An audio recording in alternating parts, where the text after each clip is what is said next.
ಹಿಂದೆ ಇರೋರೆಲ್ಲ ಬನ್ನಿ ನೋಡಿ, ಆಶ್ರಮಗಳಿದ್ದಾರೆ ಪ್ಲೀಸ್.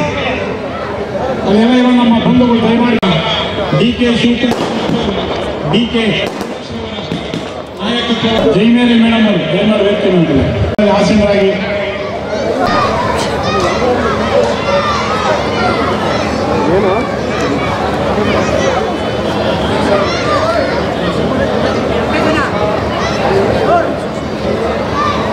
ಸರ್ ರಾಜಣ್ಣ ಹತ್ರ ಬನ್ನಿ ಅಣ್ಣ, ಈ ಕಡೆ.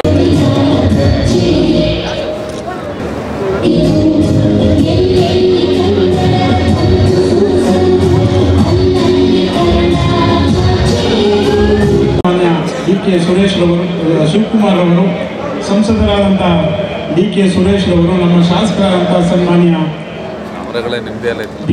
ಬೆಂಬಲಿಗರೊಂದಿಗೆ ಇವತ್ತು ನಮ್ಮ ಪಕ್ಷವನ್ನು ಅಧಿಕೃತವಾಗಿ ಸೇರ್ಪಡೆ ಆಗ್ತಾ ಇದ್ದಾರೆ. ಈ ಸಂದರ್ಭದಲ್ಲಿ ನಾವು ಅವರಿಗೆ ನಮ್ಮ ಪಕ್ಷದ ಬಾವುಟವನ್ನು ಕೊಡುವುದರ ಮೂಲಕ ಮಾನ್ಯ ನಮ್ಮ ಸಂಸದರು ಅವರನ್ನು ಅಧಿಕೃತವಾಗಿ ಪಕ್ಷಕ್ಕೆ ಸೇರ್ಪಡೆ ಮಾಡಿಕೊಳ್ತಾ ಇದ್ದಾರೆ. ದಯಮಾಡಿ ಎಲ್ಲರೂ ಜೋರಾದ ಚಪ್ಪಾಳೆಯೊಂದಿಗೆ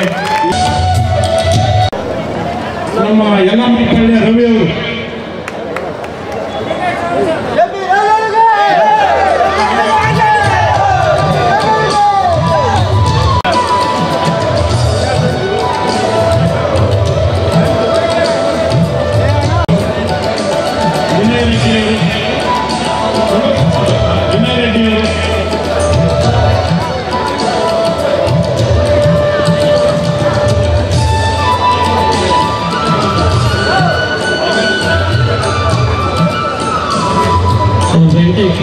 ವೇದಿಕೆ ಮುಂಭಾಗ ಬರಬೇಕು, ಮಾದೇಶ್ವರ ವೇದಿಕೆ ಮುಂಭಾಗ ಬರಬೇಕು, ಹಾಗೂ ರವಿ ಅಷ್ಟಿಬೆಲೆ ರವಿ ಅವರು ಸಹ ದಯಮಾಡಿ ವೇದಿಕೆ ಮೇಲೆ ಬರಬೇಕು.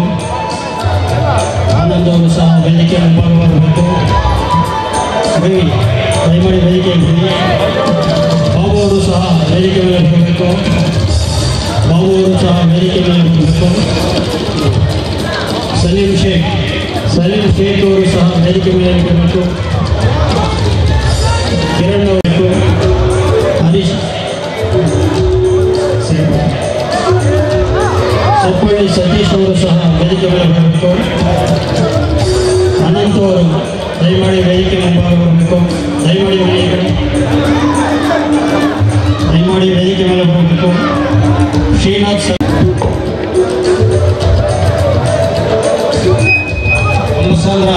ರವಿ ಅವರು ಸಹ ವೇದಿಕೆ ಮುಂಭಾಗ ಹೋಗಬೇಕು.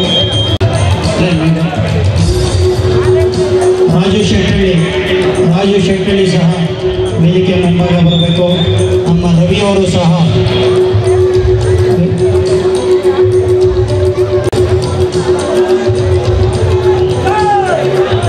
ವಿಠಲ್ ಅವರು ವೇದಿಕೆ ದಯಮಾಡಿ ಸೇರ್ಪಡೆ ಆಗಿರ್ತಕ್ಕಂಥವರು ಬೇರೆಯವರಿಗೆ ಅವಕಾಶ ಮಾಡಿಕೊಡಬೇಕಾಗಿ ತಮ್ಮಲ್ಲಿ ವಿನಂತಿ.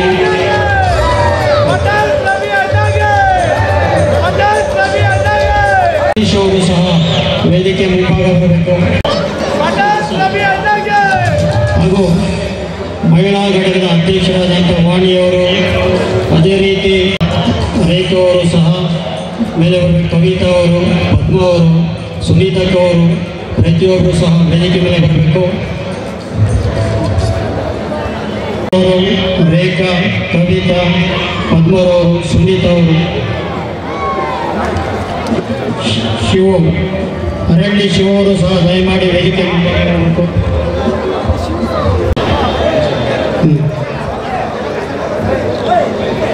ಆಶಾ, ವಿಮಲಾ ಮತ್ತು ಗಾಯತ್ರಿ ಸಹ ವೇದಿಕೆ ಮುಂಭಾಗ ಬರಬೇಕಾಗಿ ವಿನಂತಿ. ಹಾಗೂ ಚಿತ್ತಾಗಿರಿ ಭಾವನಾ ಮೇಲ್ಗಡೆ ಬರಬೇಕು.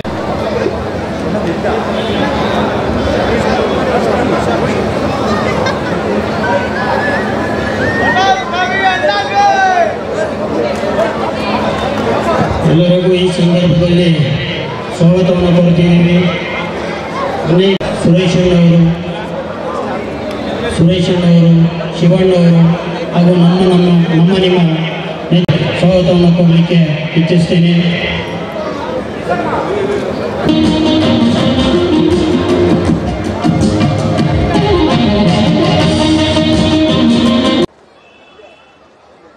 ಹೆಬ್ಬಗೋಡಿ ನಗರಸಭೆ ವ್ಯಾಪ್ತಿಯ ನೆರೆದಿರ್ತಕ್ಕಂಥ ಎಲ್ಲ ನನ್ನ ತಾಯಂದಿರೇ, ಎಲ್ಲ ಹಿರಿಯರೇ, ಸಹೋದರ ಸಹೋದರಿಯರೇ, ಸ್ನೇಹಿತರೆ, ವೇದಿಕೆ ಮೇಲೆ ಆಸೀನರಾಗಿರ್ತಕ್ಕಂಥ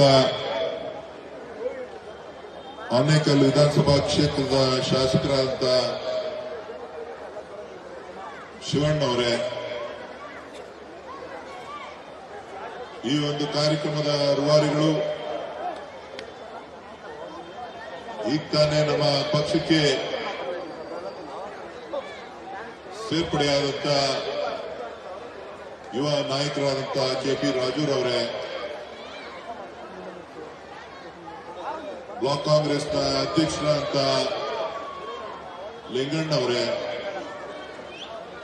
ವೇದಿಕೆ ಮೇಲೆ ಸಾಕಷ್ಟು ಜನ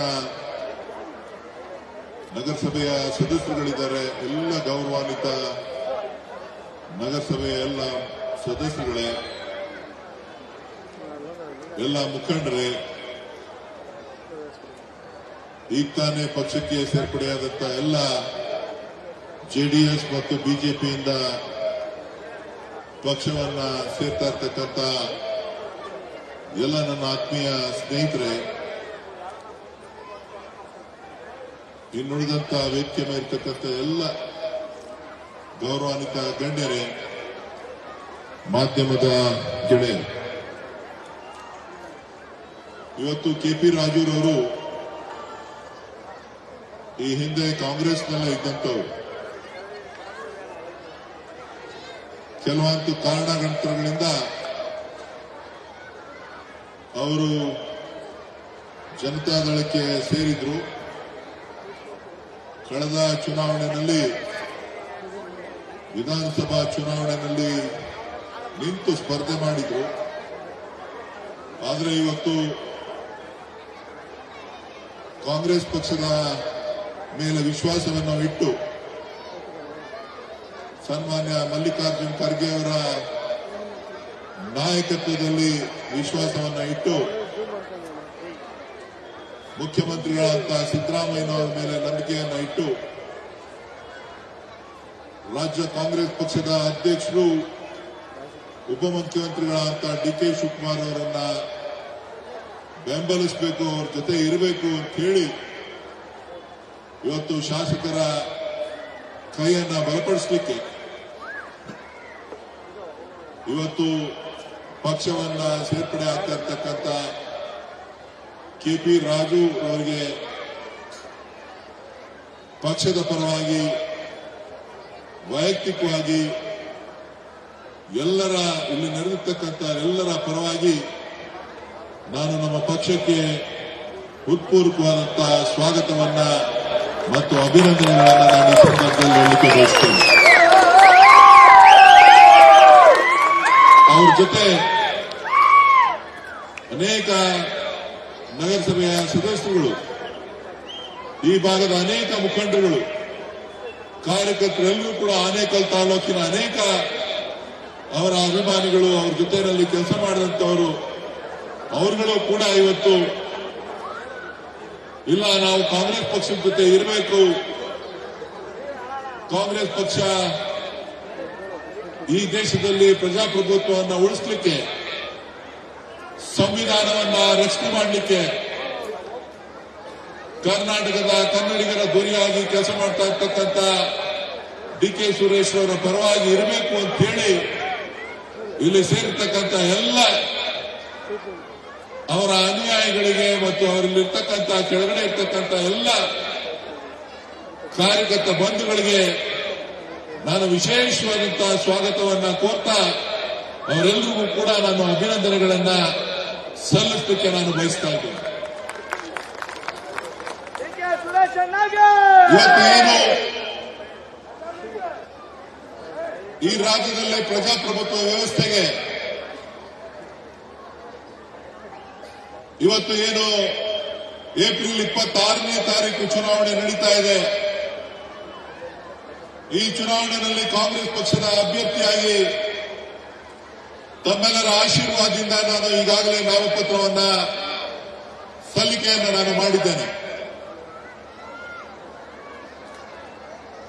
ಇವತ್ತು ಏನು ತನಗೆ ಅವಕಾಶವನ್ನ ಈ ಕ್ಷೇತ್ರದ ಜನ ಕಳೆದ 10 ವರ್ಷಗಳಿಂದ ನನಗೆ ಒಪ್ಪಿಕೊಟ್ಟಿದ್ರು. ನಾನು ಪ್ರಾಮಾಣಿಕವಾಗಿ ಈ ಕ್ಷೇತ್ರದ ಅಭಿವೃದ್ಧಿಗೆ, ಈ ತಾಲೂಕಿನ ಅಭಿವೃದ್ಧಿಗೆ ಪ್ರತಿಯೊಂದು ಹಂತದಲ್ಲೂ ಕೂಡ ಕೆಲಸ ಮಾಡ್ತಾ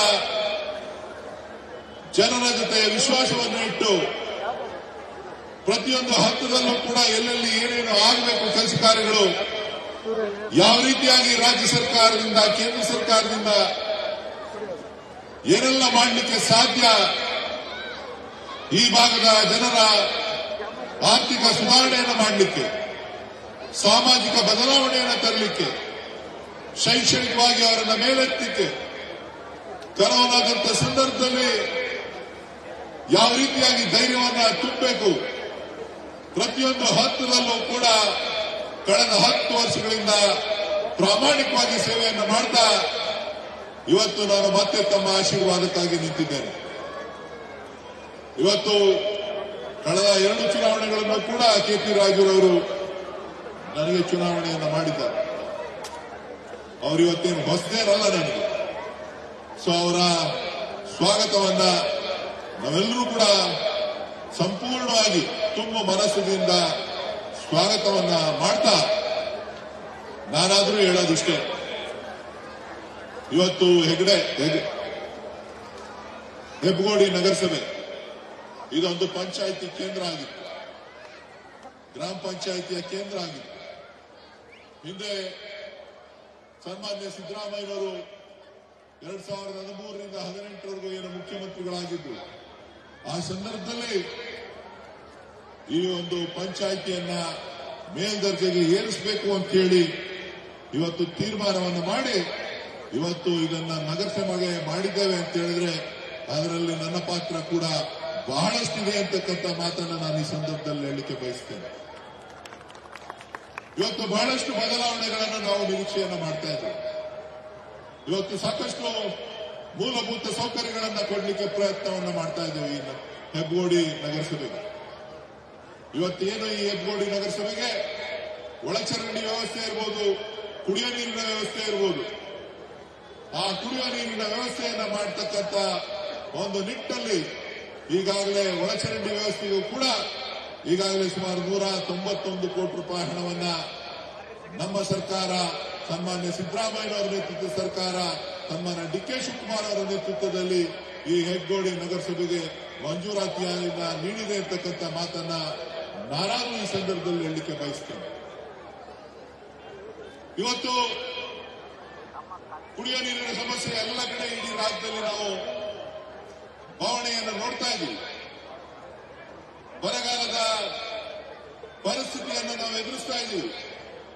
ಆದ್ರೆ ಇವತ್ತು ಹೆಬ್ಬಗೋಡಿಗೂ ಕೂಡ ಕಾವೇರಿ ನೀರನ್ನ ಕೊಡಬೇಕು ಅಂತೇಳಿ ನಾವು ಹಿಂದೆನೇ ಪ್ರಯತ್ನವನ್ನ ಮಾಡಿದ್ವಿ. ಹಿಂದೆ ಸಿದ್ದರಾಮಯ್ಯನವರು ಮುಖ್ಯಮಂತ್ರಿ ಆಗಿದ್ದಂತ ಸಂದರ್ಭದಲ್ಲಿ. ಆದ್ರೆ ಭಾರತೀಯ ಜನತಾ ಪಕ್ಷದ ಬೆಂಗಳೂರಿನ ಶಾಸಕರುಗಳು ಆನೇಕಲ್ ತಾಲೂಕಿಗೆ ನೀರನ್ನ ಕೊಡಬಾರದು ಅಂತ ಹೇಳಿ ಸದನ ಸಮಿತಿಯನ್ನ ರಚನೆ ಮಾಡಿ ತಡೆ ಹಿಡಿದಂತ ಈ ಸಂದರ್ಭದಲ್ಲಿ ನಾನು ತಮ್ಮ ಗಮನಕ್ಕೆ ತರಲಿಕ್ಕೆ ನಾನು ಬಯಸ್ತಾ ಇದ್ದೇನೆ. ಅವರೇನೇ ವಿರೋಧ ಮಾಡಿದ್ರು ಕೂಡ ಇವತ್ತು ಒಳ್ಳೆಯ ಕಾಲ ಬಂದಿದೆ. ಈ ರಾಜ್ಯದಲ್ಲಿ ನಿಮ್ಮ ಸರ್ಕಾರ ಇದೆ, ನೀವು ಆಯ್ಕೆ ಮಾಡಿರ್ತಕ್ಕಂಥ ಶಾಸಕರಿದ್ದಾರೆ, ನೀವು ಆಯ್ಕೆ ಮಾಡಿದ್ದ ಬೆಂಬಲವನ್ನು ಕೊಟ್ಟಿರ್ತಕ್ಕಂಥ ಮುಖ್ಯಮಂತ್ರಿಗಳಿದ್ದಾರೆ, ನೀವು ಆಯ್ಕೆ ಮಾಡಿರ್ತಕ್ಕಂಥ ಆಶೀರ್ವಾದ ಮಾಡಿರ್ತಕ್ಕಂಥ DK ಶಿವಕುಮಾರ್ ಅವರು ಬೆಂಗಳೂರಿನ ಮಂತ್ರಿ ಆಗಿದ್ದಾರೆ. ಇವತ್ತು ನಾನು ಹೇಳಲಿಕ್ಕೆ ಬಯಸ್ತೇನೆ, ಇವತ್ತು ನಿಮ್ಮ ಹೆಬ್ಬಗೋಡಿಗೆ ಕಾವೇರಿ ನೀರನ್ನ ಕೊಡ್ತಕ್ಕಂಥ ಕೆಲಸಕ್ಕೆ ಸನ್ಮಾನ್ಯ DK ಶಿವಕುಮಾರ್ ಅವರ ನೇತೃತ್ವದಲ್ಲಿ, ರಾಮಲಿಂಗಾರೆಡ್ಡಿ ಅವರ ನೇತೃತ್ವದಲ್ಲಿ ಈಗಾಗಲೇ ಚಾಲನೆಯನ್ನ ಕೊಟ್ಟಿದ್ದೇವೆ. 10 ಲಕ್ಷ ಲೀಟರ್ ಪ್ರತಿನಿತ್ಯ ನೀರನ್ನ, ಕಾವೇರಿ ನೀರನ್ನ ಹೆಬ್ಬಗೋಡಿಗೆ ತರುವಂತಹ ಕೆಲಸ ಕಳೆದ 15 ದಿನಗಳಿಂದ 25 ಒಂದು ತಿಂಗಳಿಂದ ಪ್ರಾರಂಭ ಆಗಿದೆ. ನಾನು ನಿಮಗೆ ಇನ್ನೊಂದು ಭರವಸೆಯನ್ನ ಕೊಡಲಿಕ್ಕೆ ನಾನು ಬಯಸ್ತಾ ಇದ್ದೇನೆ. ತಾವು ನನಗೆ ಹೆಚ್ಚಿನ ರೀತಿಯಲ್ಲಿ ಆಶೀರ್ವಾದ ಮಾಡಿದ್ದೆ ಆದ್ರೆ ಇವತ್ತು ಮಾನ್ಯ ಉಪಮುಖ್ಯಮಂತ್ರಿಗಳ ಹತ್ರ ನಾನಿರ್ಬೋದು, ಶಿವಣ್ಣವರಿರ್ಬೋದು, ಒತ್ತಾಯವನ್ನ ಮಾಡಿ ಆಗಸ್ಟ್ 15ನೇ ತಾರೀಕಿನೊಳಗಡೆ ನಿಮಗೆ ಇನ್ನೂ 5 MLD ನೀರನ್ನ ಈ ಭಾಗದ ಜನರಿಗೆ, ಸಾರ್ವಜನಿಕರಿಗೆ ಕಾವೇರಿ ನೀರನ್ನ ಕೊಡ್ತಕ್ಕಂತ ಒಂದು ಕೆಲಸ ಸನ್ಮಾನ್ಯ DK ಶಿವಕುಮಾರ್ ಅವರ ನೇತೃತ್ವದಲ್ಲಿ ಕಾಂಗ್ರೆಸ್ ಪಕ್ಷ ಈ ಸರ್ಕಾರದ ಅವಧಿಯಲ್ಲಿ ಮಾಡ್ತೇವೆ ಅಂತಕ್ಕಂಥ ಮಾತನ್ನ ಈ ಸಂದರ್ಭದಲ್ಲಿ ನಾನು ಹೇಳಲಿಕ್ಕೆ ಬಯಸ್ತೇನೆ. ನಾನು ಯಾವುದೋ ಈ ಸಭೆಯಲ್ಲಿ ಈಗ ತಾನೇ ಹೇಳೋದು ಬಂದೆ, ನನಗೆ ಆಶೀರ್ವಾದ ಮಾಡಿ, ನನಗೆ ಶಕ್ತಿಯನ್ನ ಕೊಡಿ, ಈ ಭಾಗವನ್ನ, ಈ ತಾಲೂಕಿಗೆ ಕಾವೇರಿ ನೀರನ್ನ ಯಾರೇ ಅಡ್ಡ ಬಂದರೂ ಕೂಡ ಇವತ್ತು DK ಶಿವಕುಮಾರ್ ಅವರು ಆದೇಶ ಮಾಡಿದ್ದಾರೆ. ನಾನು ಮತ್ತು ಶಾಸಕರು ಕೇಳಿದ್ವಿ, ಕಾವೇರಿ ನೀರು ಬೇಕು ಅಂತ ಹೇಳಿ ಅವರು ಆದೇಶ ಮಾಡಿದ್ರು, ಸಭೆ ಕರೆದಿ ಆದೇಶ ಮಾಡಿದ್ರು. ಆನೇಕಲ್ಗೆ ಎಷ್ಟು ನೀರು ಬೇಕೋ ಅಷ್ಟನ್ನ ಕೊಡಿ ಅಂತ ಹೇಳಿದ್ರು. ಇವತ್ತು 80 MLD ನೀರನ್ನ ಆನೇಕಲ್ ತಾಲೂಕಿಗೆ ಮಂಜೂರಿ ಮಾಡಿ ಇವತ್ತು ಆದೇಶವನ್ನ ಹೊರಡಿಸಿ ಇಡೀ ಆನೇಕಲ್ ತಾಲೂಕಿನ 288 ಹಳ್ಳಿಗಳಿಗೆ, ಪುರಸಭೆಗೆ, ಚಂದಾಪುರ ಇರ್ಬೋದು, ಅತ್ತಿಬಲ ಇರ್ಬೋದು, ಹೆಬ್ಬಗೋಡಿ ಇರ್ಬೋದು, ಈ ಭಾಗದ ಸರ್ಜಾಪುರ ಇರ್ಬೋದು,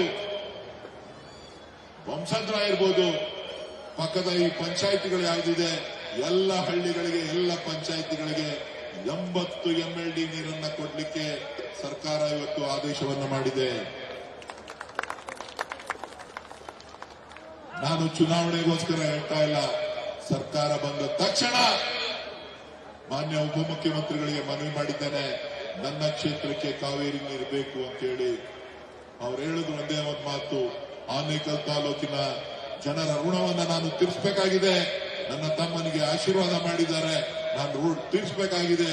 ಹಾಗಾಗಿ ಯಾರೇ ಏನೇ ಅಡ್ಡ ಬಂದರೂ ಕೂಡ ನಾನು 80 MLD ನೀರನ್ನ ಕೊಡ್ತೇನೆ ಅಂತ ಹೇಳಿ ಇವತ್ತು 80 MLD ನೀರು ಮಂಜೂರಾತಿಯಾಗಿದೆ. 782 ಕೋಟಿ ರೂಪಾಯಿ ಹಣ ಕಾವೇರಿ ಪೈಪ್ಲೈನ್ಗೆ ಹಾಕ್ಲಿಕ್ಕೆ, ಹಳ್ಳಹಳ್ಳಿಗೆ ಕಾವೇರಿ ಪೈಪ್ಲೈನ್ ಹಾಕ್ಲಿಕ್ಕೆ, ಎಲ್ಲೆಲ್ಲಿ ನೀರಿನ ವ್ಯವಸ್ಥೆಯನ್ನ ಮಾಡಲಿಕ್ಕೆ ಸಾಧ್ಯ ಇದೆ ಎಲ್ಲ ಕಡೆ ಮಾಡಲಿಕ್ಕೆ ಇವತ್ತು ಹಣಕಾಸು ಇಲಾಖೆ ಮಂಜೂರಾತಿಯನ್ನ ನೀಡಿ ಟೆಂಡರ್ ಅನ್ನ ಕರೆಯುವಂತಕ್ಕೆ ನಾವು ಬಂದಿದ್ದೇವೆ. ಅತಿ ಶೀಘ್ರದಲ್ಲೇ ಚುನಾವಣೆ ಆದ ತಕ್ಷಣ ಟೆಂಡರ್ ಅನ್ನ ಕರೆದು ಎಲ್ಲಾ ಹಳ್ಳಿಗಳಿಗೂ ನೀರನ್ನು ಒದಗಿಸುವಂತ ಕೆಲಸ ನಮ್ಮ ಸರ್ಕಾರದಲ್ಲಿ, ಸನ್ಮಾನ್ಯ ಸಿದ್ದರಾಮಯ್ಯನವರ ನೇತೃತ್ವ ಸರ್ಕಾರದಲ್ಲಿ ಆಗ್ತದೆ ಅಂತಕ್ಕಂಥದ್ದನ್ನ ನಾನಾದ್ರೂ ಈ ಸಂದರ್ಭದಲ್ಲಿ ತಮ್ಗೆ ಹೇಳಲಿಕ್ಕೆ ಬಯಸ್ತೇನೆ. ನೀವು ಕೂಡ ಬೆಂಗಳೂರಿನ ಜಿಲ್ಲೆಯವರು, ನೀವು ಕೂಡ ಬೆಂಗಳೂರಿನ ಬೆಳವಣಿಗೆಗೆ ನಿಮ್ಮದೇ ಆದಂತಹ ಕೊಡುಗೆಗಳನ್ನ ಕೊಡ್ತಾ ಇದ್ದೀರಿ. ಅದೇನು ಬೆಂಗಳೂರವ್ರು ಮಾತ್ರ ನೀರು ಕುಡಿಬೇಕು, BBMP ಅವ್ರು ಮಾತ್ರ ನೀರು ಕುಡಿಬೇಕು ಅಂತೇಳಿ ನೀರಿನಲ್ಲಿ ಕಾನೂನನ್ನ ಬರೆದಿಲ್ಲ. ಎಲ್ಲರೂ ಕೂಡ ಈ ಕಾವೇರಿ ನೀರನ್ನ ಕುಡಿಲಿಕ್ಕೆ ಹಕ್ಕಿದೆ. ಆ ಹಕ್ಕಿಗೋಸ್ಕರ ನಾವು ಹೋರಾಟ ಮಾಡ್ತಾ ಇದ್ದೇವೆ. ಆ ಮೇಕೆದಾಟು ಹೋರಾಟಕ್ಕೆ ನಿಮ್ಮೆಲ್ಲರ ಬೆಂಬಲ, ಆಶೀರ್ವಾದ ಇರಲಿ ಅಂತೇಳಿ ನಾನಾದ್ರೂ ತಮ್ಮಲ್ಲಿ ಕೇಳಲಿಕ್ಕೆ ನಾನು ಬಯಸ್ತಾ ಇದ್ದೇನೆ. ಯಾತಕ್ಕೋಸ್ಕರ ಹೋರಾಟ? ನಮ್ಮ ನೀರಿಗೋಸ್ಕರ ಹೋರಾಟ, ನಮ್ಮ ಹಕ್ಕಿಗಾಗಿ ಹೋರಾಟ, ರಾಜಕೀಯಕ್ಕೋಸ್ಕರ ಅಲ್ಲ. ಇವತ್ತು ಬೆಂಗಳೂರು ಬೆಳಿಬೇಕು ಅಂತ ಹೇಳಿದ್ರೆ ಬೆಂಗಳೂರಿನ ನೀರಿನ ಬವಣೆಯನ್ನು ತೀರಿಸಬೇಕಾದಂತಹ ಜವಾಬ್ದಾರಿ, ಈ ನನ್ನ ತಾಯಂದಿರ ಒಂದು ಸಮಸ್ಯೆಯನ್ನ ಬಗೆಹರಿಸಬೇಕಾದಂತಹ ಸಮಸ್ಯೆ, ಈ ನೀರಾವರಿ, ಈ ನೀರನ್ನ ಪ್ರತಿಮನೆಗೂ ತಲುಪಬೇಕಾದಂತಹ ಜವಾಬ್ದಾರಿ ಇವತ್ತು ನಮ್ಮ ಸರ್ಕಾರದ ಮೇಲಿದೆ. ಆ ಕೆಲಸವನ್ನ ಸನ್ಮಾನ್ಯ DK ಶಿವಕುಮಾರ್ ಅವರ ನೇತೃತ್ವದಲ್ಲಿ ಇವತ್ತು ನಾವು ಮಾಡ್ತೇವೆ ಅಂತಕ್ಕಂಥ ಮಾತನ್ನು ನಾನಾದ್ರೂ ಈ ಸಂದರ್ಭದಲ್ಲಿ ಹೇಳಿ ಬಯಸ್ತೇನೆ. ಇವತ್ತು ಅನೇಕ ರಸ್ತೆಗಳ ಅಭಿವೃದ್ಧಿಗೆ ಚಾಲನೆಯನ್ನ ಮಾನ್ಯ ಶಾಸಕರ ನೇತೃತ್ವದಲ್ಲಿ ಕೊಟ್ಟಿದ್ದೇವೆ. ಹೆಬ್ಬಗೋಡಿ ಅಭಿವೃದ್ಧಿಗೂ ಕೂಡ ಸಾಕಷ್ಟು ಹಣಗಳನ್ನ ಮಂಜೂರಾತಿಯನ್ನ ಮಾಡಿಸಿದ್ದೇವೆ. ಇವತ್ತು ಬಿಜೆಪಿಯವರು ಅಭಿವೃದ್ಧಿ ಮಾಡಲಿಲ್ಲ. ನಿಮ್ ಕಾಲದಲ್ಲಿ ಏನ್ ಮಾಡಿದಿರಿ? ನಿಮ್ ಕಾಲದಲ್ಲಿ 40% ಕಮಿಷನ್ ಇಸ್ಕೊಳ್ಳೋದು ಬಿಟ್ರೆ ಬೇರೆ ಏನನ್ನೂ ಮಾಡಲಿಲ್ಲ. ಆದ್ರೆ ನಾವು ಹೇಳಿದ್ವಿ, ಕಾಂಗ್ರೆಸ್ ಪಕ್ಷ ಹೇಳಿತ್ತು, ಸನ್ಮಾನ್ಯ DK ಶಿವಕುಮಾರ್ ಅವರು ಹೇಳಿದ್ರು, ಮಾನ್ಯ ಶಿವಣ್ಣ ಅವರು ಹೇಳಿದ್ರು, ನಾವೆಲ್ಲ ಹೇಳಿದ್ವಿ, ನಾವು ಈ GSTಗೆ ಪರಿಹಾರವನ್ನ ಕೊಡ್ತೇವೆ. ಈ ಬಡವರು, ರೈತರು, ಕೂಲಿ ಕಾರ್ಮಿಕರು ಏನು GSTಯನ್ನ ಕಟ್ತಾ ಇದ್ದಾರೆ, ಇದು ಅನ್ಯಾಯ. ಬಡವರ ಹೊಟ್ಟೆ ಮೇಲೆ ಬಡಿತಕ್ಕಂತ ಕೆಲಸ ಭಾರತೀಯ ಜನತಾ ಪಕ್ಷದ ಕೇಂದ್ರ ಸರ್ಕಾರ ಮಾಡ್ತಾ ಇದೆ. ಅದರ ವಿರುದ್ಧ ಹೋರಾಟವನ್ನು ಮಾಡಿದ್ವಿ. ಆದರೆ ನಮಗೆ ಬೆಂಬಲ ಸಿಕ್ಕಲಿಲ್ಲ. ಬೆಲೆ ಏರಿಕೆ ವಿರುದ್ಧ ಹೋರಾಟವನ್ನು ಮಾಡಿದ್ವಿ. ಯಾವ ಬೆಲೆ ಏರಿಕೆ? ಜನಸಾಮಾನ್ಯರು ಬಳಸತಕ್ಕಂಥ ವಸ್ತುಗಳ ಬೆಲೆ ಏರಿಕೆ ವಿರುದ್ಧ ಹೋರಾಟವನ್ನು ಮಾಡಿದ್ವಿ. ಸರ್ಕಾರ ಬಗ್ಲಿಲ್ಲ. ನಾವು ಮಾಡಿದ್ದೇ ಸರಿ ಅಂತೇಳಿ ವಾದವನ್ನು ಮಾಡಿದ್ರು. ಇವತ್ತು ಕೇಂದ್ರ ಸರ್ಕಾರ ಪೆಟ್ರೋಲ್ ಮತ್ತು ಡೀಸೆಲ್ ಮೇಲೆ, ಗ್ಯಾಸ್ ಮೇಲೆ, ಸುಂಕದ ಮೇಲೆ ಸುಂಕ, ತೆರಿಗೆ ಮೇಲೆ ತೆರಿಗೆ ಹಾಕಿ ಇವತ್ತು ಪೆಟ್ರೋಲ್ ದರವನ್ನ 105 ರೂಪಾಯಿ, 110 ರೂಪಾಯಿ ಮಾಡಿಟ್ಟಿದೆ. ಗ್ಯಾಸ್ ಬೆಲೆಯನ್ನ 1000 ರೂಪಾಯಿ, 1050 ರೂಪಾಯಿ ಮಾಡಿಟ್ಟಿದ್ದಾರೆ. ತಾಯಂದಿರು, ಸಹೋದರಿಯರು ಜೀವನ ಮಾಡಬೇಕು ಅಂತ ಹೇಳಿದ್ರೆ ಮೇಲೆ ಕೆಳಗೆ ನೋಡಬೇಕಾದಂತ ಪರಿಸ್ಥಿತಿ ನಿರ್ಮಾಣ ಆಗಿದೆ. ಅವರ ಆದಾಯ ಡಬಲ್ ಆಗಲಿಲ್ಲ. ಅನೇಕರು ಈ ಭಾಗದಲ್ಲಿ ಕಾರ್ಮಿಕರಾಗಿ ಕೆಲಸವನ್ನು ಮಾಡ್ತಾ ಇದ್ದಾರೆ, ಗಾರ್ಮೆಂಟ್ಗಳಲ್ಲಿ ಕೆಲಸ ಮಾಡ್ತಾ ಇದ್ದಾರೆ, ಕೈಗಾರಿಕೆಗಳಲ್ಲಿ ಕೆಲಸ ಮಾಡ್ತಾ ಇದ್ದಾರೆ, ಮನೆ ಕೆಲಸವನ್ನು ಮಾಡ್ತಾ ಇದ್ದಾರೆ. ಅವರ ಆದಾಯ 10,000 ರೂಪಾಯಿಯಿಂದ 30,000 ರೂಪಾಯಿ ಕಳೆದ 10 ವರ್ಷಗಳಿಂದ ಆಗಲಿಲ್ಲ. ಆಗಿದ್ಯಾ? ನಿಮ್ ಗಾರ್ಮೆಂಟ್ ಅಲ್ಲಿ ಅವತ್ತು 8,000, 10,000 ಏನ್ ಕೊಡ್ತಾ ಇದ್ರು, ಇವತ್ತು ಅಷ್ಟೇ ಕೊಡ್ತಾ ಇದ್ದಾರೆ. 30,000 ಆಗಲಿಲ್ಲ, 25,000 ಆಗಲಿಲ್ಲ. ಯಾವ ಬಿಜೆಪಿ ಸರ್ಕಾರ ನಿಮ್ಮ ಆದಾಯವನ್ನ ಡಬಲ್ ಮಾಡ್ತೀವಿ ಅಂತ ಹೇಳಿದ್ರು, ಆ ಕೆಲಸ ಆಗಲಿಲ್ಲ.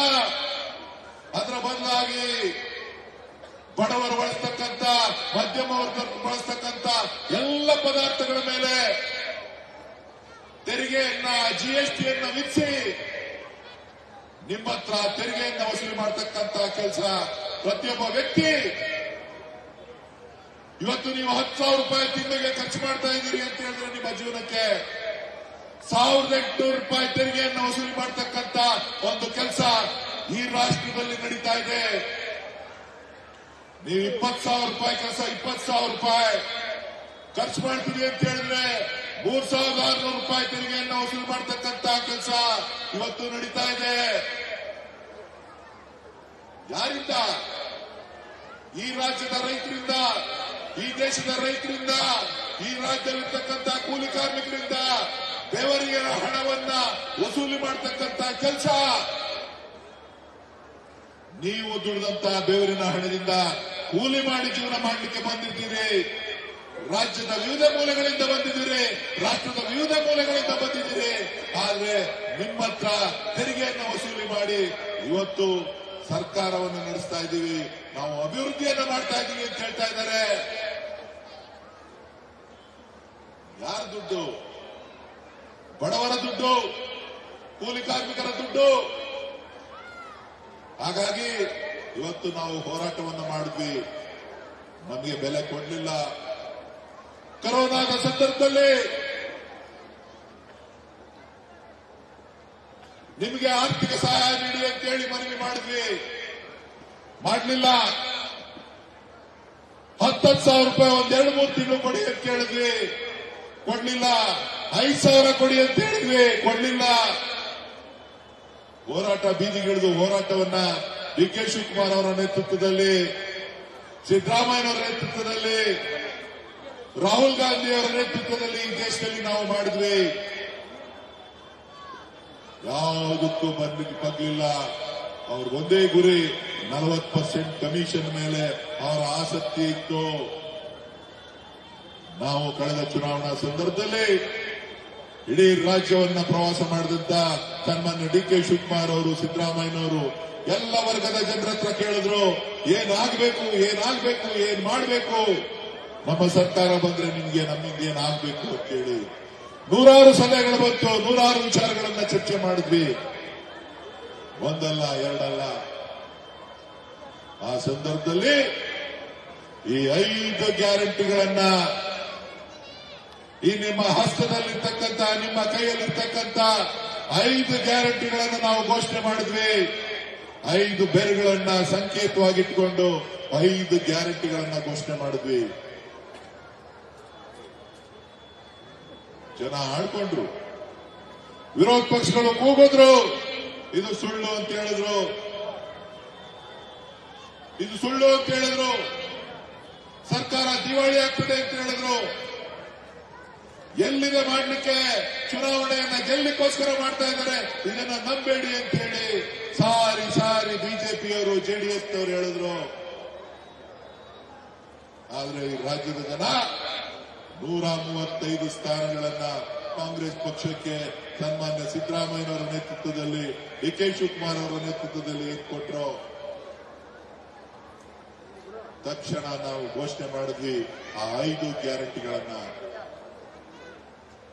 ಇವತ್ತಿಲ್ಲಿರ್ತಕ್ಕಂಥ ಎಲ್ಲ ಕಾರ್ಮಿಕ ವರ್ಗ, ಎಲ್ಲ ನನ್ನ ತಾಯಂದಿರು, ಎಲ್ಲ ನನ್ನ ಸಹೋದರಿಯರು ಕೆಂಪು ಬಸ್ಗಳಲ್ಲಿ ಹತ್ತಿ ಹೋಗ್ತಾ ಇದ್ದಾರೆ, ಕೆಂಪು ಬಸ್ಗಳಲ್ಲಿ ಹತ್ತಿ ಹೋಗ್ತಾ ಇದ್ದಾರೆ. ಪ್ರತಿನಿತ್ಯ 35 ಲಕ್ಷ ಮಹಿಳೆಯರು ಇವತ್ತು ಬಸ್ನಲ್ಲಿ ಸಂಚಾರವನ್ನು ಮಾಡ್ತಾ ಇದ್ದಾರೆ. 35 ಲಕ್ಷ ಮಹಿಳೆಯರು ಸಂಚಾರವನ್ನು ಮಾಡ್ತಾ ಇದ್ದಾರೆ, ಉಚಿತವಾಗಿ ಸಂಚಾರ ಮಾಡ್ತಾ ಇದ್ದಾರೆ. ಒಂದೊಂದು ಕುಟುಂಬದಲ್ಲಿ 1,500 ರೂಪಾಯಿ, 2,000 ರೂಪಾಯಿ, 3,000 ರೂಪಾಯಿ ಉಳಿತಾಯ ಆಗುವಂತ ಕೆಲಸ ಇವತ್ತೇನಾರು ಆಗಿದೆ ಅಂದ್ರೆ ಅದು ಕಾಶ್ಮೀರದಿಂದ ಕನ್ಯಾಕುಮಾರಿವರೆಗೂ ಯಾವ್ದಾರ ರಾಜ್ಯದಲ್ಲಿ ಈ ಯೋಜನೆಯನ್ನ ಜಾರಿಗೆ ತಂದಿದ್ದಾರೆ ಅಂದ್ರೆ ಅದು ಕರ್ನಾಟಕದಲ್ಲಿ ಕಾಂಗ್ರೆಸ್ ಸರ್ಕಾರ, ಡಿ.ಕೆ. ಶಿವಕುಮಾರ್ ಅವರು ಮತ್ತು ಸಿದ್ದರಾಮಯ್ಯನವರ ನೇತೃತ್ವದಲ್ಲಿ ಇವತ್ತು ನನ್ನ ತಾಯಂದಿರ ಕಷ್ಟವನ್ನು ನೋಡಿ, ತಾಯಂದಿರ ಕಷ್ಟವನ್ನು ನೋಡಿ ಇಡೀ ರಾಜ್ಯದಲ್ಲಿ ಬೆಳಗಾವಿಯಿಂದ ಹೋಗಿ ಉಚಿತ ಪ್ರಯಾಣ, ಮಂಗಳೂರಿಗೆ ಹೋಗಿ ಉಚಿತ ಪ್ರಯಾಣ, ಕೆಲಸಕ್ಕೆ ಹೋಗಿ ಉಚಿತ ಪ್ರಯಾಣ, ಚಾಮರಾಜನಗರಕ್ಕೆ ಹೋಗಿ ಉಚಿತ ಪ್ರಯಾಣ ಆಡ್ಕೊಂಡ್ರು. ಬಿಜೆಪಿಯವರು ಗಳಿದವರು ಆಡ್ಕೊಂಡ್ರು. ನಾವು ಲೆಕ್ಕ ಇಡ್ಲಿಲ್ಲ, ಎಲ್ಲಿದೆ ಇವ್ರ ಹತ್ರ ದುಡ್ಡು ಅಂತ ಹೇಳಿದ್ರು. ಈ ರಾಜ್ಯದ ಹೆಣ್ಣು ಮಕ್ಕಳ, ನನ್ನ ತಾಯಂದಿರ ಆಶೀರ್ವಾದ ಇರೋವರೆಗೂ ಕೂಡ ಯಾರಿಗೂ ಕೂಡ ಲೆಕ್ಕ ಹೇಳೋದಿಲ್ಲ. ಈ ಯೋಜನೆಯನ್ನ ಜಾರಿಗೆ ತಂದಿದ್ದೇವೆ. ಇವತ್ತು ಜನ, ಹೆಣ್ಣು ಮಕ್ಕಳು, ನನ್ನ ತಾಯಂದಿರು ಇವತ್ತು ಬಸ್ನಲ್ಲಿ ಪ್ರಯತ್ನ ಮಾಡ್ತಾ ಇದ್ದಾರೆ, ಧೈರ್ಯವಾಗಿ ಪ್ರಯಾಣ ಮಾಡ್ತಾ ಇದ್ದಾರೆ. ಏನಂತ ಅಂದ್ರೆ ಈ ಸರ್ಕಾರ ನಮ್ಮ ಪರವಾಗಿದೆ, ನಮ್ಮ ಧ್ವನಿಯಾಗಿ ಕೆಲಸ ಮಾಡ್ತಾ ಇದೆ. ಮಹಿಳೆಯರಿಗೆ ಆರ್ಥಿಕವಾದಂತಹ ಶಕ್ತಿಯನ್ನ ಇವತ್ತು ಕೊಟ್ಟು ಶಕ್ತಿ ಯೋಜನೆ ಅಂತೇಳಿ ರಾಮಲಿಂಗ ರೆಡ್ಡಿ ಅವರ ನೇತೃತ್ವದಲ್ಲಿ ಹೆಣ್ಣು ಮಕ್ಕಳುಗಳು ಬಸ್ನಲ್ಲಿ ಓಡಾಡ್ತಾ ಇದ್ದಾರೆ. ರಾಮಲಿಂಗ ರೆಡ್ಡಿ ಅವರು ತೀರ್ಮಾನ ಮಾಡಿದ್ದಾರೆ, ಹೆಣ್ಣು ಮಕ್ಕಳು ಬಸ್ನಲ್ಲಿ ಓಡಾಡ್ತಾ ಇದ್ದಾರೆ. ಇನ್ನು ಹೆಚ್ಚುವರಿ ಬಸ್ ಬೇಕು, 6,000 ಬಸ್ಗಳನ್ನ ಖರೀದಿ ಮಾಡಲಿಕ್ಕೆ ತೀರ್ಮಾನವನ್ನ ಮಾಡಿ ಬಸ್ಗಳನ್ನ ಖರೀದಿ ಮಾಡ್ತಾ ಇದ್ದೀವಿ. ಯಾರಿಗೋಸ್ಕರ? ಯಾರಿಗೋಸ್ಕರ? ಈ ವೇದಿಕೆ ಮೇಲಿರ್ತಕ್ಕಂಥ ನಾಯಕರುಗಳಿಗೋಸ್ಕರ ಅಲ್ಲ. ಯಾವ ನನ್ನ ತಾಯಂದಿರು ಈ ಸರ್ಕಾರವನ್ನು ಬೆಂಬಲಿಸಿದಾರೋ ಅವ್ರಿಗೋಸ್ಕರ ಇವತ್ತು ನಾವು 6,000 ಬಸ್ಗಳನ್ನ ಖರೀದಿ ಮಾಡಿ ಬಿಎಂಟಿಸಿಗೆ 1,000 ಬಸ್ಗಳನ್ನ ನಾವು ಖರೀದಿ ಮಾಡ್ತಾ ಇದ್ದೀವಿ. ಯಾಕೆ ಹೇಳ್ತಾ ಇದ್ದೀನಿ ಈ ಮಾತನ್ನ ಅಂತ ಹೇಳಿದ್ರೆ, ಅಭಿವೃದ್ಧಿ ಇಲ್ಲ, ಅಭಿವೃದ್ಧಿ ಇಲ್ಲ, ಅಭಿವೃದ್ಧಿ ಇಲ್ಲ.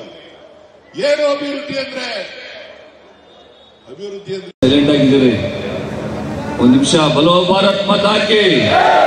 ಸೌಂಡ್ ಕಮ್ಮಿ ಹಿಂದ್ಗಡೆ ಎಲ್ಲ. ಬಲೋ ಭಾರತ್ ಮಾತಾಕಿ, ಬಲೋ ಭಾರತ್ ಮಾತಾಕಿ. ಮಲ್ಲಿಕಾರ್ಜುನ ಖರ್ಗೆ ಅವರಿಗೆ, ಸೋನಿಯಾ ಗಾಂಧಿ ಅವರಿಗೆ, ರಾಹುಲ್ ಗಾಂಧಿ ಅವರಿಗೆ, ಸನ್ಮಾನ್ಯ ಸಿದ್ದರಾಮಯ್ಯನವರಿಗೆ, ಸನ್ಮಾನ್ಯ ಡಿ.ಕೆ. ಶಿವಕುಮಾರ್ ಅವರಿಗೆ, ಸನ್ಮಾನ್ಯ ರಾಮಲಿಂಗ ರೆಡ್ಡಿ ಅವರಿಗೆ. ಸೌಂಡ್ ಇಲ್ಲ. ಮತ್ತು ಸನ್ಮಾನ್ಯ ಡಿ.ಕೆ. ಸುರೇಶ್ ಅವರಿಗೆ, ನಿಮ್ಮ ಮುಖಂಡರು, ನಿಮ್ಮ ನಾಯಕರಾದ ಕೆ.ಪಿ. ರಾಜುರವರಿಗೆ. ಬಂಧುಗಳೇ, ಈಗಾಗಲೇ ನಮ್ಮ ಎಲ್ಲ ಲೋಕಸಭಾ ಸದಸ್ಯರು ನಿಮ್ಮನ್ನೆಲ್ಲೂ ಕುರಿತು ನಮ್ಮ ಸರ್ಕಾರದ ಸಾಧನೆಗಳನ್ನು ಸಂಪೂರ್ಣವಾಗಿ ವಿವರವಾಗಿ ನಿಮ್ಮ ಮುಂದೆ ಇಟ್ಟಿದ್ದಾರೆ. ಈಗ ನೀವು ತೀರ್ಮಾನ ಮಾಡಬೇಕು. ಕಾಂಗ್ರೆಸ್ ಸರ್ಕಾರ ಬಂದರೆ ನಿಮಗೆ ಅನುಕೂಲ ಆಗಿದೆಯಾ ಅನ್ನೋದು ಒಂದು ಪ್ರಶ್ನೆ. ಬಿಜೆಪಿ ಸರ್ಕಾರ 10 ವರ್ಷದಿಂದ ಇದಕ್ಕೆ ಕೇಂದ್ರದಲ್ಲಿ ಅಧಿಕಾರದಲ್ಲಿದೆ, ₹1 ನಿಮ್ಗೆ ಸಹಾಯ ಆಗಿದೆಯಾ ಇಲ್ಲ ಅನ್ನೋದು ಪ್ರಶ್ನೆ. ಇಂಥ ಒಂದು ಸಂದರ್ಭದಲ್ಲಿ ನಿಮ್ಮ ತೀರ್ಮಾನ ಪ್ರತಿಯೊಬ್ಬ ಒಂದು ಮನೆಗೂ ಕೂಡ ಬಡವರಿಗೆ ಅನುಕೂಲ ಆಗಲಿ ಅಂತೇಳಿ ಎಲ್ಲ ಮನೆಗಳು ಕೂಡ ಕೊಟ್ಟಿರ್ತಕ್ಕಂಥ ಕಾರ್ಯಕ್ರಮಗಳು ವಿವರಣೆ ಕೊಟ್ಟಿದ್ದಾರೆ. ಗ್ಯಾರಂಟಿ ಯೋಜನೆಗಳು ಇವತ್ತು ಜಾರಿಯಲ್ಲಿದ್ದಾವೆ. ಕರೆಂಟ್ ಬಿಲ್ ಫ್ರೀ ಇದೆ, 2,000 ರೂಪಾಯಿ ಮಹಿಳೆಯರಿಗೆ ಒಂದು ಮನೆಗೆ ಬರ್ತಾ ಇದೆ, ಅಕ್ಕಿ ಫ್ರೀ ಇದೆ. ಅದೇ ರೀತಿಯಾಗಿ ಇವತ್ತು ಬಸ್ಸಲ್ಲಿ ಎಲ್ಲ ಹೆಣ್ಣು ಮಕ್ಕಳು ಎಲ್ಲ ಓಡಾಡ್ತಾ ಇದ್ದೀರಿ. ನೀವೆಲ್ಲರೂ ಕೂಡ ನೀವು ಓಟು, ನಿಮ್ಮ ಓಟು ಜೊತೆಯಲ್ಲಿ ನಿಮ್ಮ ಮನೆಯಲ್ಲಿರ್ತಕ್ಕಂಥವ್ರು ಓಟು ಮತ್ತು ನಿಮ್ಮ ಸ್ನೇಹಿತರು ಓಟು ಎಲ್ಲನೂ ಕೂಡ ಇಂಥ ಒಂದು ಲೋಕಸಭಾ ಸದಸ್ಯರು ಮತ್ತೆ ಸಿಗಲಿಕ್ಕೆ ಸಾಧ್ಯ ಇಲ್ಲ. ಈ ದಿನನಿತ್ಯ ಒಬ್ಬ ಕಾಂಗ್ರೆಸ್ನ ಕಾರ್ಯಕರ್ತರ ರೀತಿಯಲ್ಲಿ, ಪಂಚಾಯತಿ ಸದಸ್ಯರ ರೀತಿಯಲ್ಲಿ ನಮ್ಮ ಕ್ಷೇತ್ರದಲ್ಲಿ ಅಭಿವೃದ್ಧಿ ಮಾಡುವಂಥ ಒಂದು ಕೆಲಸವನ್ನು ಮಾಡುವಂಥ ನಮ್ಮ ಲೋಕಸಭಾ ಸದಸ್ಯರಿಗೆ ನಿಮ್ಮೆಲ್ಲರ ಒಂದು ಆಶೀರ್ವಾದವನ್ನು ನೀಡೋದ್ರ ಮುಖಾಂತರ ಹೆಚ್ಚಿನ ಒಂದು ಬಹುಮತವನ್ನು, ಹೆಚ್ಚಿನ ಒಂದು ಮತವನ್ನು ನೀಡಿ ನಮ್ಮ ಒಂದು ಕ್ಷೇತ್ರದಿಂದ ಕನಿಷ್ಠ ಪಕ್ಷ 50-60 ಸಾವಿರ ಲೀಡಲ್ಲಿ ಗೆಲ್ಲಿಸಿ ಮತ್ತೊಮ್ಮೆ ಅವರ ಒಂದು ಸೇವೆಯನ್ನು ನಮ್ಮ ಕ್ಷೇತ್ರಕ್ಕೆ ಮಾಡುವಂಥ ರೀತಿಯಲ್ಲಿ ನೀವೆಲ್ಲರೂ ಕೂಡ ಆಶೀರ್ವಾದ ಮಾಡಬೇಕು ಅಂತ ಕೇಳ್ತಾ, ಇವತ್ತು ಈ ಭಾಗದಲ್ಲಿ ಮತ್ತೊಮ್ಮೆ ನಮ್ಮ ಜೊತೆ ಕೈ ಜೋಡಿಸಿ ಕಾಂಗ್ರೆಸ್ ಸರ್ಕಾರಗಳ ಸಾಧನೆಯನ್ನು ಮೆಚ್ಚಿ ನಮ್ಮ ಜೊತೆ ಮತ್ತೊಮ್ಮೆ ಆಗಮಿಸಿರ್ತಕ್ಕಂಥ ನಮ್ಮ ಬಂಧುಗಳು, ನಮ್ಮ ಆತ್ಮೀಯ ಬಂಧುಗಳಾದಂಥ KP ರಾಜುರವರಿಗೆ ನಮ್ಮ ಕಾಂಗ್ರೆಸ್ನ ಪರವಾಗಿ ಅವರಿಗೆ ಮತ್ತೊಮ್ಮೆ ಸ್ವಾಗತವನ್ನು ಕೋರ್ತಾ, ಅವರಿಗೆ ಎಲ್ಲ ರೀತಿಯಲ್ಲೂ ಕೂಡ ದೇವರು ಆಯುಷ್ ಆರೋಗ್ಯವನ್ನು ಕೊಡಲಿ, ಮತ್ತೆ ಮುಂದಿನ ದಿನಗಳಲ್ಲಿ ಒಳ್ಳೆಯ ಭವಿಷ್ಯ ಇರಲಿ ಅಂತೇಳಿ ಹೇಳ್ತಾ ನಾನು 2 ಮಾತನ್ನು ಮುಗಿಸ್ತಾ ಇದ್ದೇನೆ. ಜೈ ಹಿಂದ್. ನಮ್ಮ ನಿಮ್ಮೆಲ್ಲರ ನೆಚ್ಚಿನ ಸಂಸದರು ಹಾಗೂ ನಮ್ಮ ನಾಯಕರು, ಮಾರ್ಗದರ್ಶಕರು ಆದಂಥ DK ಸುರೇಶಣ್ಣ ಸಾಹೇಬ್ರೆ ಹಾಗೂ ಆನೇಕಲ್ನ ಜನಪ್ರಿಯ ಶಾಸಕರಾಗಿ ತಾಲೂಕಿನಲ್ಲಿ ಅಭಿವೃದ್ಧಿಯ ಪರ್ವವನ್ನೇ ಮಾಡಿ ಜನರ ಮೆಚ್ಚುಗೆ ಗಳಿಸಿರುವಂಥ ನಮ್ಮ ಶಾಸಕರಾದ ಶಿವಣ್ಣವರೇ ಹಾಗೂ ವೇದಿಕೆ ಮೇಲಿರುವಂಥ ಎಲ್ಲ ನಮ್ಮ ನೆಚ್ಚಿನ ನಾಯಕರೇ, ಏನು ಈ ದಿನ ಏನು ತುರ್ತಾಗಿ ಒಂದು ಸಭೆಯನ್ನು ನಾವು ಆಯೋಜನೆ ಮಾಡಿದ್ವು, ಇದು 2 ಬಾರಿ ಮುಂದೂಡಿ 3ನೇ ಬಾರಿಗೆ ಈ ಸಭೆಯನ್ನು ನಾವು ಇವತ್ತು ಈ ದಿನ ಇಲ್ಲಿ ಮಾಡಿದ್ದೀವಿ. ಏನು ಈ ಸಭೆಯ ಉದ್ದೇಶ ಏನು ಅಂತ ಹೇಳಿದ್ರೆ, ಏನು ನಾವು ಇದುವರೆಗೂ ನಮ್ಮ ಶಕ್ತಿಯನ್ನು ಎಲ್ಲೆಲ್ಲೋ ಸುಮ್ಮನೆ ವ್ಯರ್ಥ ಮಾಡಿ ನಾವು ಏನೂ ಸಾಧನೆ ಮಾಡೋಕ್ಕೆ ಸಾಧ್ಯ ಆಗಲಿಲ್ಲ. ಆದ್ದರಿಂದ ಅಭಿವೃದ್ಧಿಯ ದೃಷ್ಟಿಕೋನವನ್ನು ಇಟ್ಟುಕೊಂಡು ಈ ತಾಲೂಕಿಗೆ ತಮ್ಮದೇ ಆದ ಕೊಡುಗೆಗಳನ್ನು ಕೊಟ್ಟಿರುವಂಥ ನಮ್ಮ ಸಂಸದರಾದ ಶಿವಣ್ಣವರು ಹಾಗೂ ಸುರೇಶಣ್ಣವರು ಹಾಗೂ ನಮ್ಮ ಶಾಸಕರಾದ ಶಿವಣ್ಣವರ ಜೊತೆಗೆ ನಾವು ಕೈ ಜೋಡಿಸೋದ್ರ ಮುಖಾಂತರ ಈ ತಾಲೂಕಿನ ಕಾರ್ಮಿಕರ, ಬಡವರ ಮತ್ತು ಎಲ್ಲ ಏನು ಈ ಭಾಗದಲ್ಲಿ ನಡೆಸಿರುವಂಥ ಜನಸಾಮಾನ್ಯರ ಕಷ್ಟಗಳಿಗೆ ಸ್ಪಂದಿಸುವಂಥ ಕೆಲಸವನ್ನು ನಾವು ಮಾಡೋಣ. ಅದರಿಂದ ಅವರ ಯೋಜನೆಗಳು ಏನಿದ್ದಾವೆ ಅವ್ರನ್ನ ಸೇತುವೆಯ ರೀತಿಯಲ್ಲಿ ನಾವು ಜನಸಾಮಾನ್ಯರಿಗೆ ತಲುಪಿಸುವಂಥ ಕೆಲಸವನ್ನು ಮಾಡೋಣ ಅಂತ ಮುಂದಿನ ದಿನಗಳಲ್ಲಿ ನಾನು ಹೇಳ್ತಾ, ಏನು ಇವತ್ತು ಇಲ್ಲಿ ನೆರೆದಿರುವಂಥ ನಮ್ಮ ಕಾರ್ಯಕರ್ತ ಬಂಧುಗಳು, ನಮ್ಮ ಮುಖಂಡರು ಏನು ಇವತ್ತು ಇಲ್ಲಿ ಸೇರಿದ್ದೀರಾ, ಈಗ ಮುಂದಿನ ಚುನಾವಣೆ ಅತಿ ಶೀಘ್ರದಲ್ಲಿ ನಮ್ಮ ಮುಂದೆ ಇದೆ. ಆದ್ದರಿಂದ ಪ್ರತಿ ಇಲ್ಲಿ ಬಂದಿರುವಂಥ 75% ಜನ ಏನು ನಾಯಕರಿದ್ದೀರಾ, ನೀವು ಕನಿಷ್ಠ 10 ಮನೆಯನ್ನು ಸಂಪರ್ಕ ಮಾಡೋದ್ರ ಮುಖಾಂತರ, ಕನಿಷ್ಠ 10 ಅಂದರೆ 10 ಮಾತ್ರ ಹೇಳಿದ್ದಾರೆ ಅಂದ್ಬಿಟ್ಟು ಏನು ಸುಮ್ಮನೆ ಆಗಬೇಡಿ, ಕನಿಷ್ಠ 10 ಮನೆಯನ್ನು ನೀವು ಸಂಪರ್ಕ ಮಾಡೋದ್ರ ಮುಖಾಂತರ ನಾವು ಕಾಂಗ್ರೆಸ್ ಪಕ್ಷಕ್ಕೆ ತಮ್ಮ ಮತಗಳನ್ನು ಕ್ರೋಢೀಕರಣ ಮಾಡಿ ಅಂತೇಳಿ ನಾನು ಮನವಿ ಮಾಡ್ತಾ, ಮುಂದಿನ ದಿನಗಳಲ್ಲಿ ನಿಮ್ಮೆಲ್ಲ ಕಷ್ಟಗಳಿಗೆ ಸ್ಪಂದಿಸುವ ನಿಟ್ಟಿನಲ್ಲಿ ನಮ್ಮ ನಾಯಕರ ಜೊತೆ ನಾವು ಸಂಪರ್ಕವನ್ನಿಟ್ಟು ನಿಮ್ಮ ಕೆಲಸಗಳನ್ನ ಮಾಡ್ತೀವಿ ಅಂತೇಳಿ ಭರವಸೆಯನ್ನು ಕೊಡ್ತಾ ನನ್ನ 2 ಮಾತು ಮುಗಿಸ್ತೇನೆ. ಈ ಭಾಗದಲ್ಲಿ ಒಂದು ಬೃಹತ್ತಾಗಿ ಏನು ನಮ್ಮ ಕಾಂಗ್ರೆಸ್ ಪಕ್ಷಕ್ಕೆ ಬೆಂಬಲ ಕೊಡುವಂಥ ಒಂದು ಕಾರ್ಯಕ್ರಮವನ್ನು ಇವತ್ತು ಮಾಡಿದ್ದೀವಿ.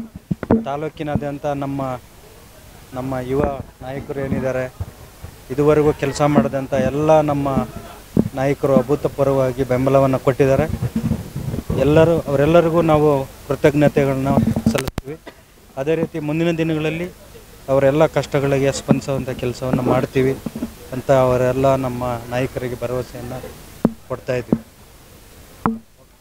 ಅದರಿಂದ ಈ ಕಾರ್ಯಕ್ರಮಕ್ಕೆ ಬಂದು ಯಶಸ್ವಿ ಮಾಡಿದಂಥ ಎಲ್ಲ ನಮ್ಮ ಕಾರ್ಯಕರ್ತ ಬಂಧುಗಳಿಗೆ ಅವರಿಗೆ ತುಂಬ ಹೃದಯದ ಕೃತಜ್ಞತೆಗಳನ್ನು ಸಲ್ಲಿಸ್ತಾ ಇದ್ದೀವಿ. ಮುಂದೆ ಪಕ್ಷ ಸಂಘಟನೆ ಯಾವ ರೀತಿ ಇರುತ್ತೆ?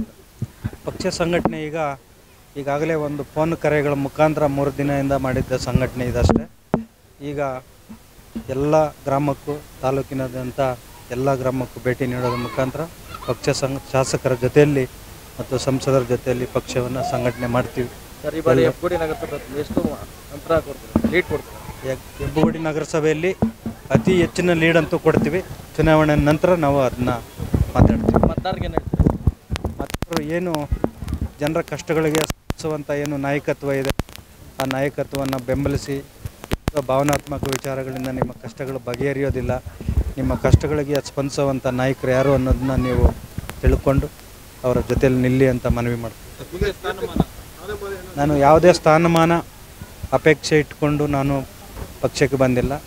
ಸ್ವಾಭಿಮಾನದ ಪ್ರತಿಷ್ಠೆ ಇಟ್ಟು ನಾವು ಈ ಪಕ್ಷಕ್ಕೆ ಬಂದಿದ್ದೀವಿ. ಏನು ಅಂತ ಹೇಳಿದ್ರೆ ಈಗಾಗಲೇ ನಾವು ಇದೇ ಪಕ್ಷದಲ್ಲಿದ್ದು ಕೆಲಸ ಮಾಡಿದಂಥವ್ರು. ಅದರಿಂದ ಅಭಿವೃದ್ಧಿಯ ದೃಷ್ಟಿಕೋನ ಏನಿದೆ, ಈ ತಾಲೂಕಿನ ಬಡವರಿಗೆ ಮನೆ ಸಿಗಬೇಕು, ಜನರಿಗೆ ಏನು ಸಂಕಷ್ಟದಲ್ಲಿದ್ದಾರೆ, ಜನ ಕುಡಿಯುವ ನೀರಿನ ಸಮಸ್ಯೆ ಇದೆ, ಆ ಸಮಸ್ಯೆ ಪರಿಹಾರ ಆಗಬೇಕು. ಇದಕ್ಕೆಲ್ಲ ನಾವು ನಮ್ಮ ಕೈಲಾದಷ್ಟು ನಾವು ಏನು ಅಭಿವೃದ್ಧಿಯ ದೃಷ್ಟಿಕೋನ ಇರೋಂಥ ನಾಯಕರು ಏನಿದ್ದಾರೆ ಅವ್ರನ್ನ ಆರಿಸ್ಕೊಂಡು ಕೆಲಸ ಮಾಡ್ತಾಯಿದ್ದೀವಿ. ನಮಸ್ಕಾರ. ಇಲ್ಲ, ರಾಜಮರ್ಯಾದೆ ಅದೆಲ್ಲ ಸುಳ್ಳು. ರಾಜಮರ್ಯಾದೆ ಏನು ಅಂತ ಹೇಳಿದ್ರೆ ನಾವು ಬಂದಿರೋದೇ ಆ ರಾಜಮಾರ್ಗದಲ್ಲಿ. ನಾವು ಸಮಾಜ ಸೇವೆ ಮಾಡೋದ್ರ ಮುಖಾಂತರ ಜನರ ಜೊತೆಯಲ್ಲಿ ನಿರಂತರವಾಗಿ 30 ವರ್ಷದಿಂದ ಬಂದಿದ್ದೀವಿ. ಅದೇ ಅಷ್ಟೇ ನಮಗೆ ಸಾಕು. ಅದರಿಂದ ನಾವು ಎಲ್ಲೇ ನಿಷ್ಠೆಯಿಂದ ಸಮಾಜ ಸೇವೆ ಮಾಡಿದ್ರೂ ಅದು ಮರ್ಯಾದೆ ಸಿಗುತ್ತೆ ಅಂಥೇಳಿ ನಾನು ನಮ್ಮ ಯುವ ಪೀಳಿಗೆಗೂ ಸಹ ನಾನು ಅವ್ರಿಗೆ ಮನವರಿಕೆ ಮಾಡಿಕೊಡ್ತೇನೆ. ಈಗ ಶಾಸಕರಾಗಬೇಕು ಅಂತ ಆಸೆನ ಕೈ ಬಿಟ್ಟಿದ್ದೀವಿ. ಈಗಾಗಲೇ ಹೇಳಿದಾಗೆ ಯಾರು ಕಷ್ಟದಲ್ಲಿದ್ದಾರೋ ಆ ಜನರ ಕಷ್ಟಕ್ಕೆ ಸ್ಪಂದಿಸುವಂಥ ನನಗೂ ಶಕ್ತಿ ಬೇಕಲ್ವ. ಆದ್ದರಿಂದ ಮೊದಲು ನನಗೆ ಶಾಸಕನಾಗೋದಕ್ಕಿಂತ ಮುಖ್ಯವಾಗಿ ನನ್ನ ನಂಬಿರೋ ಅಂಥ ನನ್ನ ಜನ ಇದ್ದಾರಲ್ಲ, ಅವರ ಕಷ್ಟಕ್ಕೆ ಸ್ಪಂದಿಸೋದಕ್ಕೆ ನನಗೆ ಅವರ ಜೊತೆಲಿ ನಿಲ್ಲುವಂಥ ಶಕ್ತಿ ಬೇಕು. ಅವ್ರ ಜೊತೆಲಿ ನಿಂತ್ಕೊಳ್ತೀನಿ ಅಷ್ಟೇ. ಸರಿ, ನಮಸ್ತೆ. ಆಯೋಜನೆ ಮಾಡಿದಂಥದ್ದು, ಆದರೂ ಸಹ ಇವರ ಒಂದು ನೇತೃತ್ವದಲ್ಲಿ ಇಷ್ಟೊಂದು ಅದ್ಧೂರಿಯಾಗಿ ಇವತ್ತು ನಡೆದಿದೆ. ಮೊದಲನೇದಾಗಿ ನಾವೆಲ್ಲರೂ ಸಹ ನಮ್ಮ ತಂಡದವರು KP ಅಣ್ಣವರಿಗೆ ನಾವು ವಂದನೆಗಳನ್ನ ತಿಳಿಸ್ಲಿಕ್ಕೆ ಇಚ್ಛಿಸ್ತೇವೆ. ಏಕೆಂದರೆ ಒಬ್ಬ ಸಿಂಗಲ್ ಮ್ಯಾನ್ ಆಗಿ ಅವ್ರ ಟೀಮನ್ನು ಕಟ್ಕೊಂಡು ಕೇವಲ ಒಂದು 3-4 ದಿನದಲ್ಲಿ ಇಷ್ಟೊಂದು ಒಂದು ಕಾರ್ಯಕ್ರಮನ ಆಯೋಜನೆ ಮಾಡ್ತಕ್ಕಂಥದ್ದು ಅಷ್ಟು ಸುಲಭದ ವಿಚಾರ ಅಲ್ಲ. ಫೋನ್ ಕರೆಯಲ್ಲೇ ಪ್ರತಿಯೊಬ್ಬರಿಗೂ ಸಹ ಇನ್ವಿಟೇಷನ್ ಫೋನ್ ಕರೆ ಮುಖಾಂತರನೇ ಓದುವೆ ವಿನಃ ಯಾರೂ ಸಹ ಹೋಗಿ ಯಾರನ್ನೂ ಮನೆಯಲ್ಲಿ ಕೂತು ಇನ್ವೈಟ್ ಮಾಡಿದಂಥ ಒಂದು ಕಾರ್ಯಕ್ರಮನಲ್ಲ. ಮುಂದಿನ ದಿನಗಳಲ್ಲಿ ಖಂಡಿತವಾಗಲೂ KP ಅಣ್ಣವರ ಒಂದು ನೇತೃತ್ವದಲ್ಲಿ ಈ ಒಂದು ತಂಡವನ್ನು ಇನ್ನೂ ಬಲಿಷ್ಠವಾಗಿ ನಾವು ಕಟ್ತೀವಿ. ಹಾಗೂ ಈಗೇನು ಮುಂಬರುವ ಲೋಕಸಭಾ ಚುನಾವಣೆ ಏನಿದೆಯೋ ಈ 28ರಂದು ನಾವು KP ಅಣ್ಣವರ ಒಂದು ನೇತೃತ್ವದಲ್ಲಿ, ಹಾಗೆ ಮಾನ್ಯ ಸಂಸದರಾದಂಥ DK ಸುರೇಶಣ್ಣ ಹಾಗೂ ನಮ್ಮ ಶಾಸಕರಾದಂಥ ಶಿವಣ್ಣವರ ಒಂದು ಅಧ್ಯಕ್ಷತೆಯಲ್ಲಿ ಈ ಒಂದು ಜವಾಬ್ದಾರಿಯುತವಾದ ಕೆಲಸವನ್ನು ಮಾಡಿ ಮುಂಬರುವ ದಿನಗಳಲ್ಲಿ ಹೆಚ್ಚಿನ ಒಂದು ರೀತಿಯಲ್ಲಿ ಮೆಜಾರಿಟಿ ಬರಲಿಕ್ಕೆ ನಾವು ಕೆಲಸ ಮಾಡ್ತೀವಿ. ಈ ಬಾರಿಯೂ ಸಹ ಸಂಸದರಾದ DK ಸುರೇಶಣ್ಣವ್ರನ್ನ ಈ ಭಾಗದಲ್ಲಿ ನಾವು ಗೆಲ್ಲಿಸ್ಕೊಳ್ತೀವಿ. ಕಾರಣ ಇಷ್ಟೇ, ಅವರು 3 ಬಾರಿ ಗೆದ್ದಿದ್ದಾರೆ. 3 ಬಾರಿ ಗೆಲ್ಲಲಿಕ್ಕೆ ಕಾರಣ ಏನಂತ ಹೇಳಿದ್ರೆ ಅವರು ಸಾಮಾನ್ಯರಲ್ಲಿ ಅತಿ ಸಾಮಾನ್ಯರು, ಹಾಗೂ ಅವರು ಮಾಡಿರ್ತಕ್ಕಂಥ ಒಂದು ಅಭಿವೃದ್ಧಿ ಕೆಲಸಗಳು ಗೆಲ್ಲಲಿಕ್ಕೆ 3 ಟೈಮು ಸಹಾಯ ಆಯಿತು. ಈ ಸರಿ ಸಹ ಈ 4ನೇ ಬಾರಿ ಗೆಲ್ಲೋದರಲ್ಲಿ ಯಾವುದೇ ಒಂದು ಅನುಮಾನ ಇಲ್ಲ. ಅದೇ ರೀತಿ ಇವರಿಗೆ ಇನ್ನೂ ಒಂದು ಶಕ್ತಿ ತುಂಬಲಿಕ್ಕೆ ನಮ್ಮ KP ರಾಜಣ್ಣವರು ಮತ್ತು ಆ ತಂಡದವರು ಸಹ ಬಂದಿದ್ದೀವಿ. ಸೊ ಹೆಚ್ಚಿನ ಒಂದು ರೀತಿಯಲ್ಲಿ ಕೆಲಸ ಮಾಡಿ ಈ ಒಂದು ಕ್ಷೇತ್ರದಲ್ಲಿ ಮೆಜಾರಿಟಿ ಕೊಡಲಿಕ್ಕೆ ನಾವು ಪ್ರಯತ್ನ ಪಡ್ತೀವಿ. ಬಂದೇ ಬರುತ್ತೆ ಅಂತೇಳಿ ನಾನು ಇಚ್ಛಿಸ್ತೀನಿ. ಮತ್ತು ಈ ಒಂದು ಕಾರ್ಯಕ್ರಮಕ್ಕೆ ಯಾರೆಲ್ಲ ಒಂದು ಶ್ರಮ ವಹಿಸಿ ಕೆಲಸ ಮಾಡಿದಾರೋ ಅವರೆಲ್ಲರಿಗೂ ಸಹ ಈ ಒಂದು ಮೀಡಿಯಾ ಮುಖಾಂತರ ನಾನು ವಿಶೇಷವಾದ ಧನ್ಯವಾದಗಳನ್ನ ತಿಳಿಸ್ತಾ ಇದ್ದೀನಿ. Thank you. ಸುಮಾರು ಜನ ಸೇರ್ಪಡೆ ಆಗಿದ್ದಾರೆ ಇವತ್ತು JDS ಅಂಡ್ BJP ತರದು. ಎಲ್ಲರಿಗೂ ಧನ್ಯವಾದಗಳನ್ನು ಹೇಳ್ತಾ ಇವತ್ತು ಸತ್ಯವನ್ನು ಹೇಳ್ತಾ ಇದ್ದೀನಿ. DK ಸುರೇಶ್ ಅಣ್ಣವರು ಗೆಲ್ಲೋದಂತೂ ನಿಶ್ಚಿತ, ಖಚಿತ. ಇದು ಸತ್ಯವನ್ನು ಹೇಳ್ತಾ 100ಕ್ಕೆ 100 ಸತ್ಯ. ಅವ್ರು ಗೆಲ್ಲೋದಂತೂ ಸತ್ಯ. ಇವತ್ತು ಆಗಮಿಸಿದ್ದೀರ, ನಿಮ್ಗೆಲ್ಲರಿಗೂ ಧನ್ಯವಾದವನ್ನು ಹೇಳ್ತಾ, ಇವತ್ತೇನು ಅಭೂತವಾದಂಥ ಜನ ಸೇರಿದ್ರು KP ರಾಜಣ್ಣವರ ಅಭಿಮಾನಿಗಳು. ಇವತ್ತು JDS BJP ತೊರೆದು ಕಾಂಗ್ರೆಸ್ ಪಕ್ಷವನ್ನು ಸೇರಿ DK ಸುರೇಶ್ ಅವರಿಗೆ ಬಲಪಡಿಸ್ಬೇಕಂತೇಳಿ ಒಂದು ಅಭೂತವಾದಂಥ ಒಂದು ಜನಸಂಖ್ಯೆ ಸೇರಿ ಈ ಬಾರಿ ನಮ್ಮ KP ರಾಜಣ್ಣವರು ಕಾಂಗ್ರೆಸ್ ಪಕ್ಷಕ್ಕೆ ಬಂದಿದ್ದು ಒಳ್ಳೆ ಸುರೇಶ್ ಅಣ್ಣವ್ರಿಗೆ ತುಂಬ ಬಲ ಬಂದಂಗಾಯಿತು. ಈ ಭಾಗದಲ್ಲಿ KP ರಾಜಣ್ಣವರ ಅಭಿಮಾನಿಗಳೇ 30,000 ಜನ ಇದ್ದಾರೆ. ಈ ಭಾಗದಲ್ಲಿ ಬಂದಂಥ ಎಲ್ಲ ನಮ್ಮ ಅಭಿಮಾನಿಗಳಿಗೂ ಎಲ್ಲರಿಗೂ ಧನ್ಯವಾದ ಹೇಳ್ತಾ, ಈ ಸರಿ DK ಸುರೇಶ್ ಅಣ್ಣವರು 3 ಲಕ್ಷ ಲೀಡಿಂಗಲ್ಲಿ ಗೆಲ್ತಾರೆ ಅಂತ ಘಂಟಾಘೋಷವಾಗಿ ಹೇಳ್ತಾ ಇದ್ದೀನಿ. ಯಾಕಂದರೆ ಈ ಆನೇಕಲ್ ಭಾಗದಲ್ಲೇ ಮೊದಲನೇ ಬಲ ಅವರಿಗೆ. ಹಿಂದೆ ಏನು ಬಂದಿತ್ತು ಅದಕ್ಕಿಂತ ಅತಿ ಹೆಚ್ಚಿನ ರಿಸಲ್ಟು ಈ ಸರಿ ನಮ್ಮ KP ರಾಜಣ್ಣವ್ರು ಕೊಡ್ತಾರೆ ಅಂತೇಳಿ ನಿಮ್ಮೆಲ್ಲರಿಗೂ ಧನ್ಯವಾದ ಹೇಳ್ತಾ 2 ಮಾತು.